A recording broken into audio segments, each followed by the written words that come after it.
მოგესალმებით, თქვენ უყურებთ Nutrimax-ის საკვების გამოყენების ვიდეო ინსტრუქციას, სადაც გაგიზიარებთ ღორის გზასაკვების სანდოს სწორად გამოყენების მეთოდებს, გამოზის ყველა ფაზისთვის სტარტიდან ფინიშის ფაზის ჩათვლით. სანდოს სტარტის გამოყენება რეკომენდირებულია. პრესტატერის ფაზის შემდეგ გოჭის მიერ 10-12 კილო ცოცხალი წონის მიღწევიდან. საკვების გამოყენება უმჯობესია დაიწყოს პრესტატერისა და სანდოს სტარტის საკვების შერევით 3 დღის განმავლობაში.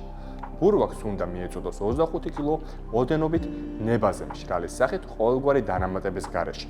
გამოყენების უპირატესობები ხელს უწყობს სასუქი ღორის მაქსიმალური წონამატის მიღწევას მინიმალური დანახარჯით.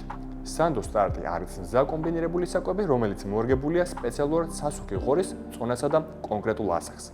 გამოყენების ინსტრუქცია სანდოს სტარტის გამოყენებისას მნიშვნელოვანია ფერმერმა გაითვალისწინოს, რომ კვების საწყის ეტაპზე თანდათანობით მიაჩვიოს ბურვაკი ახალ საკვებს. საკვების სანდოს სტარტი დაბალანსებულია ყველა აუცილებელი საზრდო ნივთიერებით და მისი გამოყენების შემთხვევაში არ არის საჭირო სხვა დამატებითი საკვების ან საკვებ დანამატის გამოყენება.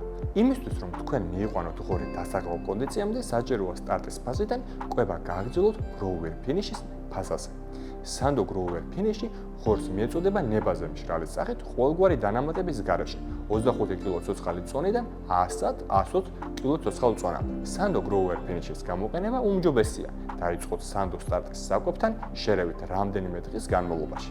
არ დაგავიწყდეთ, რომ სანდო grower finish-ით კვებისას აუცილებელია ღორს ჰქონდეს ცდომა სუფთა სასმელ წყალთან ნებაზე ყოველგვარი შეზღუდების გარეშე და ღორს საკვები მიეცით შეუზღუდავად მშრალის სახით ყოველგვარი დანამატების გარეშე. ყველა ზემოთ ჩამოთვლილი პროდუქტი დამზადებულია თანამედროვე ტექნოლოგიებით და აკმაყოფილებს საქართველოსა და ევროკავშირის სტანდარტებს. მათი გამოყენება ხელს უწყობს ღორის ეფექტურ ზრდას და ამცირებს ფერმერის დანახარჯებს. კვების შემდგომი ფაზის ვიდეო ინსტრუქციის სანახავად დაასკანერეთ შესაბამის პროდუქტზე დატანილი QR კოდი ან მიყევით ჩვენს ვიდეო ინსტრუქციებს. არ დაგავიწყდეთ გამოიწეროთ არხი და გაგვიზიაროთ თქვენი ინტერესები და შეკითხვები კომენტარებში.